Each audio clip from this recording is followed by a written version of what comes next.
Selamat datang saudara-saudari. Hari ini kita mau mendengar Yesaya babak ke-66. Ini babak terakhir dalam Yesaya. Tuhan mengadili bangsa-bangsanya. Ya. Tuhan berfirman, langit ialah takhta aku dan bumi ialah bangku kaki untuk aku. Rumah apakah dapat kamu bina bagi aku? Tempat kediaman jenis apakah yang sesuai untuk aku? Aku sendiri yang menciptakan alam semesta. Aku suka kepada orang yang rendah hati dan bertaubat, yang takut dan taat kepada aku. Umat itu berbuat sesuka hati mereka. Bagi mereka tidak ada perbezaannya sama ada mereka menyembelih lembu jantan ataupun membunuh manusia untuk dipersembahkan sebagai korban.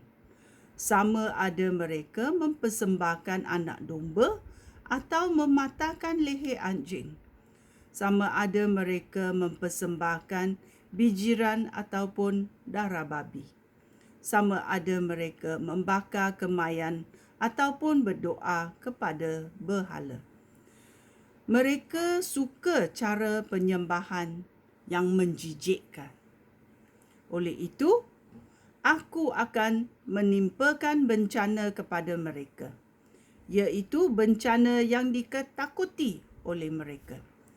Hal itu berlaku kerana ketika aku memanggil, tidak seorang pun menjawab. Dan ketika aku berfirman, tidak seorang pun mendengar. Mereka memilih untuk membantah aku dan berbuat jahat. Dengarlah firman Tuhan, hai kamu yang takut dan taat kepadanya. Kerana kamu setia kepada aku, sebahagian daripada bangsa kamu sendiri akan membenci dan menolak kamu. Mereka akan mengolok-olokkan kamu dan berkata, biarlah Tuhan menunjukkan kebesarannya dan menyelamatkan kamu, supaya kamu nampak kamu bersuka cita. Tetapi mereka sendirilah yang akan dipermalukan. Dengarlah bunyi riuh rendah di dalam kota. Suara dari rumah Tuhan itu suara Tuhan yang sedang menghukum musuh-musuhnya. Kota suci aku seperti seorang perempuan yang tiba-tiba melahirkan anak tanpa merasai sakit. Pernahkah sesiapa melihat atau mendengar hal demikian?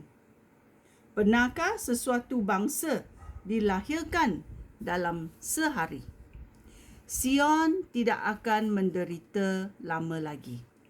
Bangsa itu akan segera dilahirkan. Jangan sangka aku membenarkan umat aku dikandung sehingga cukup bulan, lalu tidak dibenarkan lahir. Tuhan telah berfirman.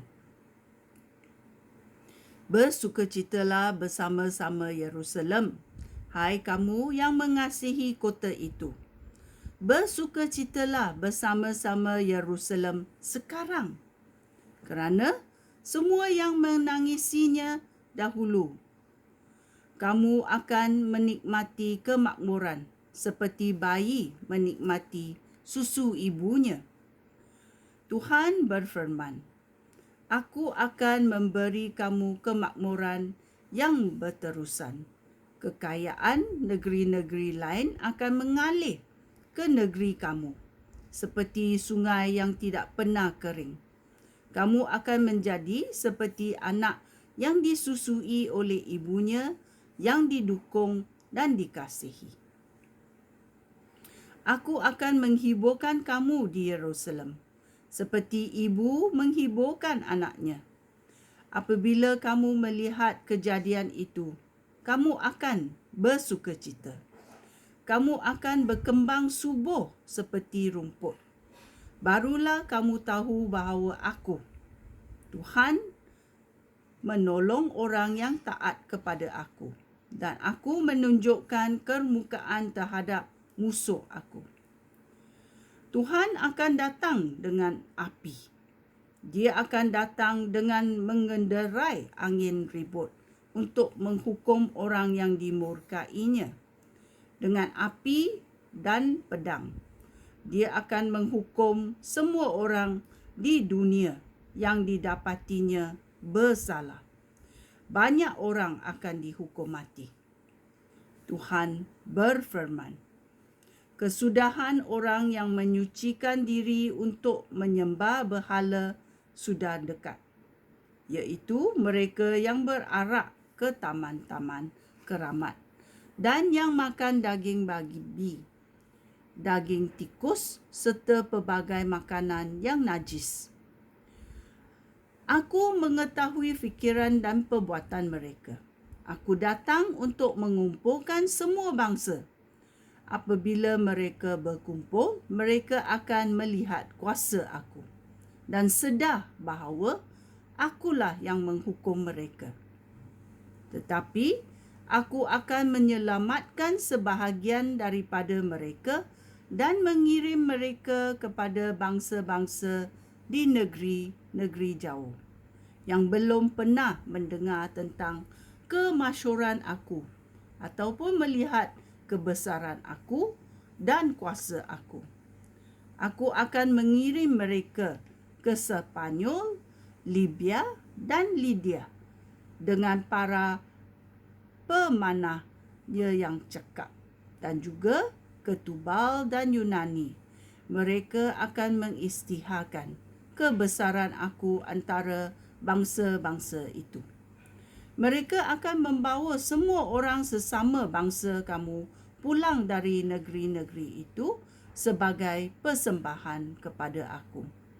Mereka akan mengendarai kuda, bagai, unta, kereta kuda dan pendati ke bukit aku yang suci di Yerusalem.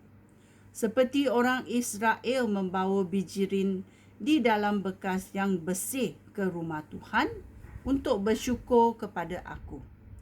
Sebahagian daripada mereka akan aku jadikan imam dan orang Levi. Seperti langit baru dan bumi baru akan kekal kerana kuasa aku. Demikian juga keturunan kamu dan nama kamu akan kekal. Pada tiap-tiap perayaan bulan baru dan hari Sabat, orang dari semua negeri akan datang menyembah aku di Yerusalem. Apabila mereka pulang, mereka akan nampak mayat-mayat orang yang memberontak terhadap aku. Ulat yang memakan mayat mereka tidak akan mati, dan api yang membakar mereka tidak akan padam. Pemandangan itu sungguh mengerikan bagi semua manusia. Ya, ini adalah babak terakhir dalam Yesaya. Tuhan mengadili bangsa-bangsa. Ya, bangsa-bangsa yang memberontak terhadap Tuhan. Kita boleh tengok apakah akibatnya. Sungguh mengerikan. Mari kita bertaubat dan ikut Tuhan. Kerana Tuhan kita, Tuhan yang suci, Tuhan yang adil. Sekian, terima kasih. Shalom.